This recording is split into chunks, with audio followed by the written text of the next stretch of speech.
Well, I think everybody that's going to be here showed up.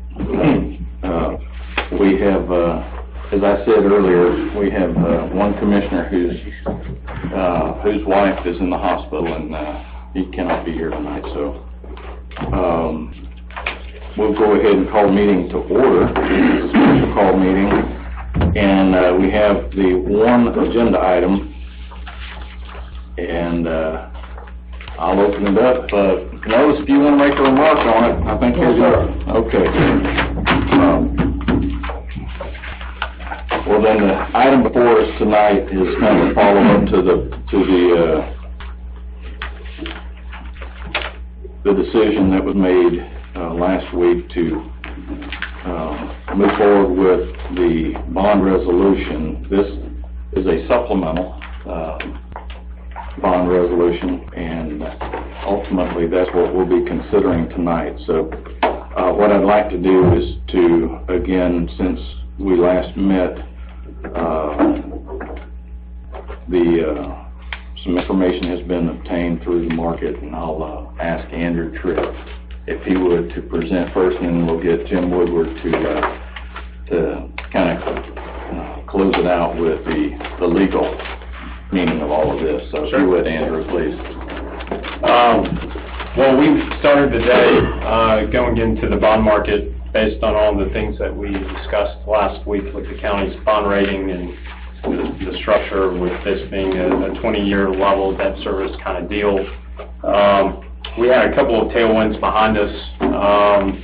One of those was everything happening in Italy across the pond, and their, the rhetoric about whether they would, leave the EU, et cetera. And so that helped compress interest rates globally, which impacted our market.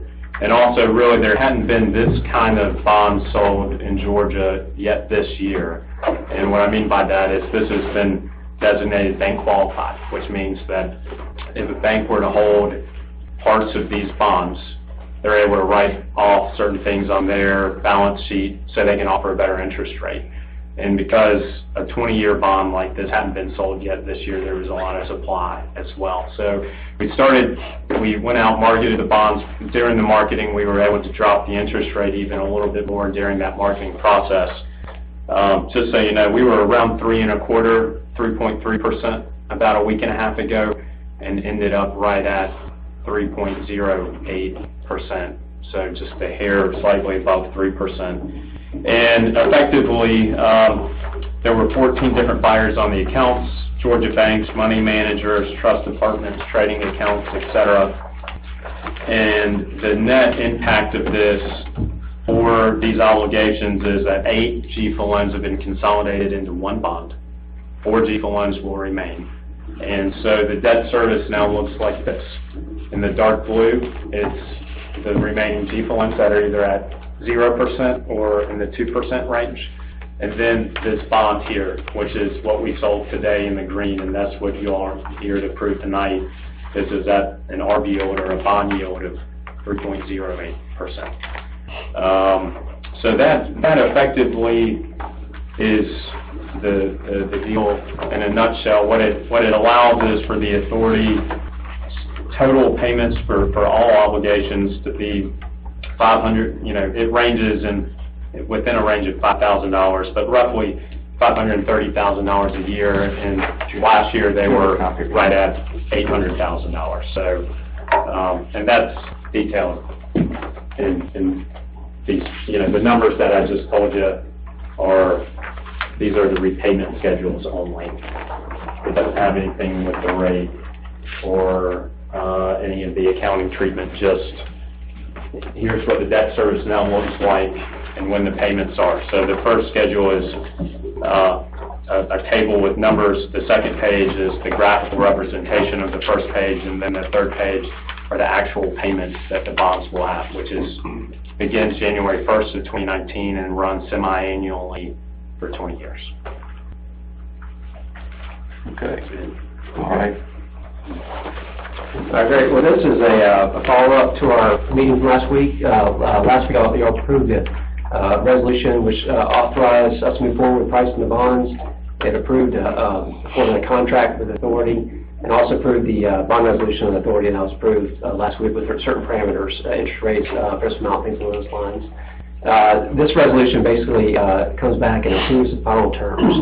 The authority just met. They approved their supplemental bond resolution, which basically locks in these rates. Obviously, these rates were within the parameters we approved last week. They're well within them, actually a little bit lower than what we presented last week. And so basically, all we need is a motion to approve the supplemental resolution as presented. Again, that supplemental resolution, locks in these rates, approve these rates as will be from this point until closing on June 11th. Nothing will change past today's date. These are it. We're locked in if y'all approve it. It approves the final form of a bond purchase agreement between the authority, the county, and Steeple, the underwriter. And obviously, they're going to buy the bonds from you guys at these rates, locked in these rates, and that's what they agree to buy them at, and they'll sell them out to the market. There's 14 groups, and they have tickets for them already. And also approves the final form of the contract y'all have with the authority. Y'all approved the form of it. This approves the final form with all the numbers dropped in, and basically that last page of that packet is the debt service schedule. And so basically that contract says, to the extent there are not revenues, no revenues available from other sources, either water or sewer system, the county will step in and agree to make these payments. They're all set and get a credit from the revenues from the system. So that's basically what the supplemental resolution does. From there, we'll, if y'all approve it, we'll be set to close on the 11th. You'll have your bonds and the GFO loans will be paid off on the 11th, and we'll be good to go. You don't have any questions for either Jim or for Andrew on this? Anything unclear with at least what they presented? This doesn't do away with all the GFO loans, as they mentioned. There's still 4 that fell below the interest threshold that the IDA was targeting. And after 10 years, there is, at the option of the IDA or the county, there is the option to prepay or to pay early, the balance too. So no option before 10 years? No. Yeah, that's just kind of how our market works. Yeah. So I'll take care of that extra interest. Hopefully. Help, and maybe the IDA can put some money aside. Well, and that's And be ready for that. Yeah, and again, the expectation is that the IDA will continue to service that debt through the sale of the water to the county. What they were paying annually was $850,000, and that's now. Granted, over time that would gradually decrease as the principal was paid off, but the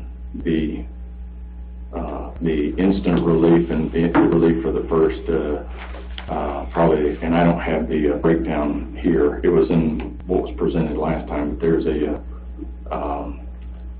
5, 6, 7 year period of time where the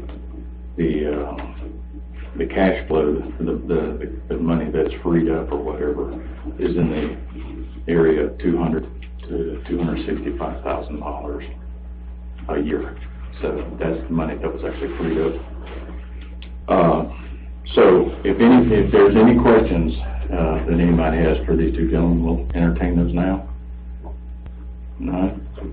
Okay. Well, thank you. And at this point, what I'll do is I'll ask for a motion. The motion is to consider the supplemental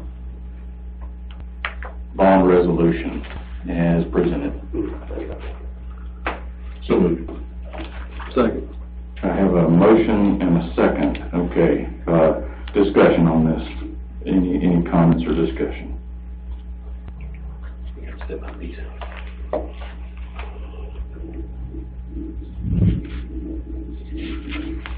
Any discussion at all? Okay. With that, we'll go ahead and take the vote. Again, motion is to approve the supplemental bond resolution. Commissioner Allen? Yes. Yes. Yes. No.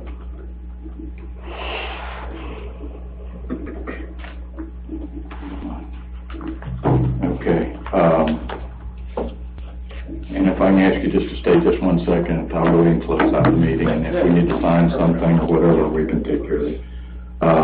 All we have is as per our protocol here, we always offer the opportunity for anybody to make a statement, and so we have everybody wishing to do that tonight. Motion to adjourn. So moved. A motion. Second. Second, Commissioner Strickland? Yes. Yes. Yes. Yes. Very good. All right. We're adjourned. Thank you very much.